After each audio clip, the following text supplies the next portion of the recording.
I'm going to show you how I plug a motorcycle tire. This works with car tires too. This is a rear tire. I took it off the bike just because I'm replacing the tire today. But this has a screw in it. I put the screw in it. Rear tires on motorcycles are the ones that seem to get flat. The front tire, this is the only way I can think of how it happens.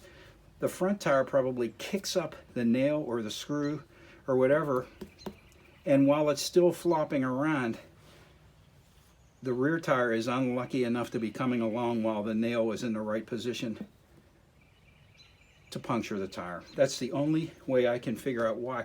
I've had 5 flats in the rear. None. I've never had a flat tire in the front. 700,000 miles. All right, here we go. So what do? You find the hole. You find the nail. If you're on the interstate, if you're somewhere where you can't really work on it safely because the traffic's flying past, like I had 2 holes in the rear tire of my FJ 1200. I was by myself. There was only about 6 or 8 feet for me to work. And I plugged the first hole, and I was inflating the tire with my pump, and the tire was not going up. And what is going on here? Why won't this tire inflate? Here it turned out I had 2 holes in the tire, about 90 degrees apart from each other. I don't know how that happened, but thank goodness I had an electric pump and not CO2 cartridges, because I would have spent every CO2 cartridge trying to inflate that tire before I found the second hole. I couldn't hear the second hole leaking because the traffic was like, 4 feet away. It was pretty dangerous. But anyway, those CO2 cartridges, Motorcycle Consumer News tested how many you need to inflate a motorcycle tire. You need a dozen minimum. So if you're going to use CO2 cartridges, get yourself one of those Mexican Bandito ammo belts that they wear across their chest and fill them up with CO2 cartridges. All right, otherwise get yourself an electric tire pump. All right, so I got a hole. When you're out there on the road doing this, when it's on the bike, mark where the hole is, because when you take this out, you may lose track of it and lose time.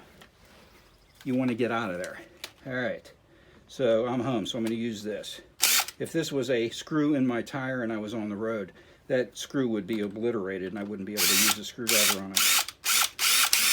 Okay, screws out.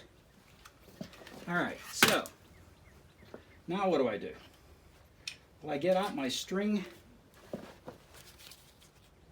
plug kit. This is the reamer that makes the hole the correct size.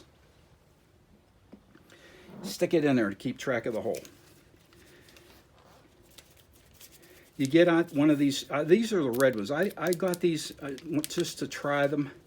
I ripped them in half lengthwise. I just separated it and pulled them apart because they're a little big for this tool.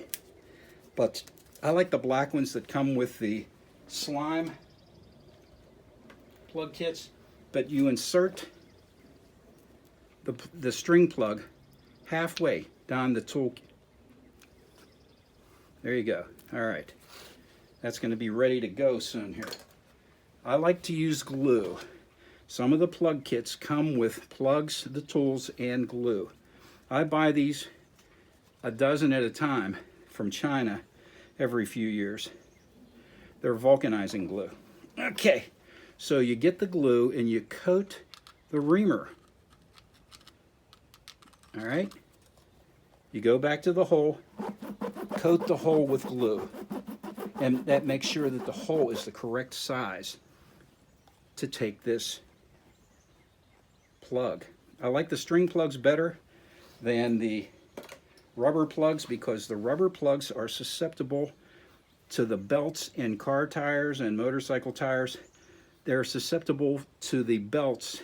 If there's a hole there and there's a steel belt in there, that can chew through the rubber plug. The string plugs are not susceptible to that. they're not as susceptible. All right, so I've already coated the hole with glue from my reamer. The reamer made sure the hole was the correct size. Now I'm going to coat the plug with glue.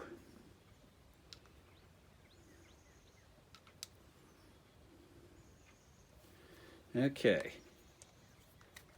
You're going to be doing this while the tire's on the bike. But for the video, I'm doing it here. All right.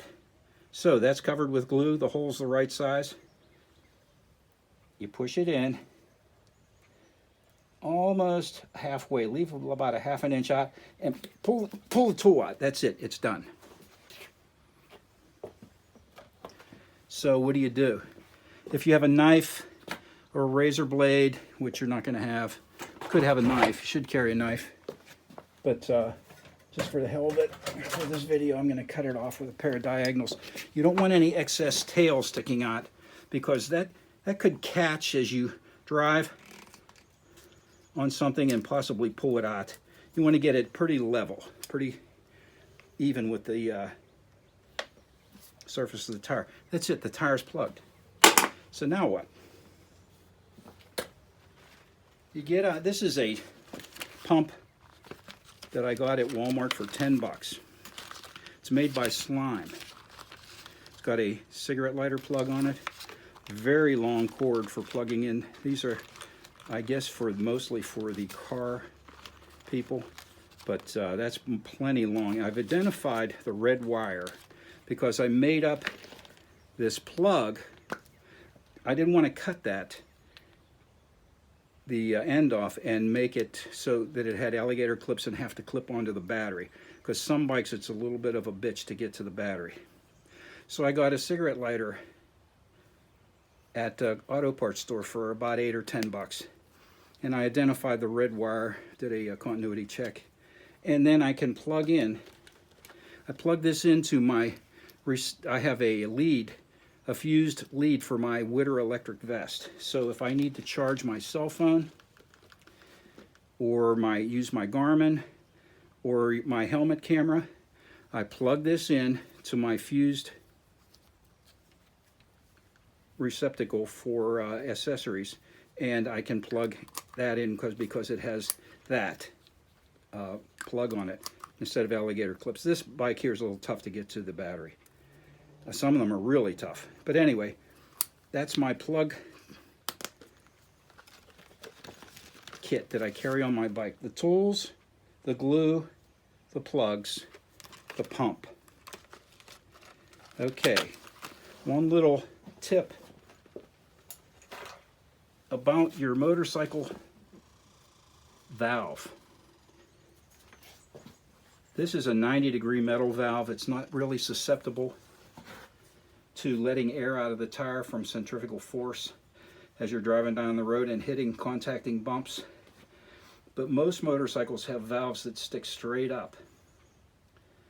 When you don't have a tire valve cap on that valve that's sticking straight up, and you're driving down the road and you're hitting little tar snakes on the road or little seams in the road or potholes or whatever, every time you hit one of them when that valve is at the bottom, that can let a little bit of air out of your tire every time. So always make sure you run a valve cap.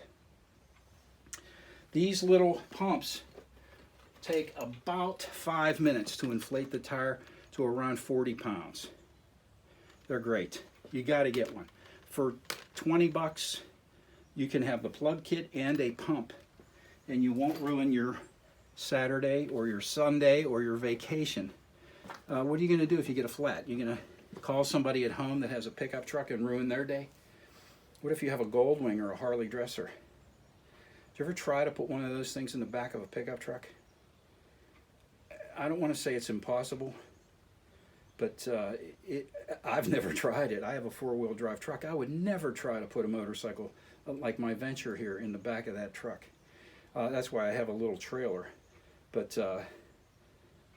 you just carry a plug kit and you won't ruin your day or your vacation, or you won't have to call road service. What are they going to do? They'll probably come and plug the tire.